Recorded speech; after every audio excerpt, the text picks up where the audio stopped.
मैं अनिल राव, जय धर्म। मैं अनिल राव पचरा से जिला चतरा। मैं कहना चाहता हूँ कि मैं 5 दिन में गच्छा था कि मेरा परिवार के बराबर तबियत खराब होता था। हर एक महीना महीना 2 बार 3 बार होता था। हर एक 3,000 हर एक महीने खर्चा था। मैंने 5 दिन में यहाँ गच्छित किया।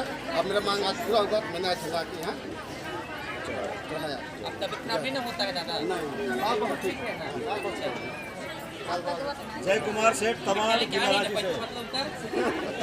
जय धर्मी, जय धर्मी।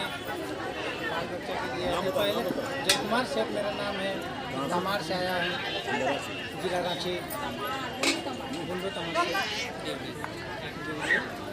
मेरा तो बहुत ही पुराना 2012 से आ रहा है। पहले भी बहुत समस्या हुई तो मेरा पत्नी का कि ऐसा टाइप का हो रहा था कि घूम में डर लग रहा था।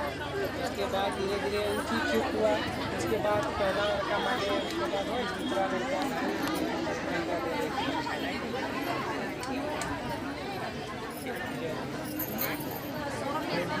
सुनीता मातोहारा से।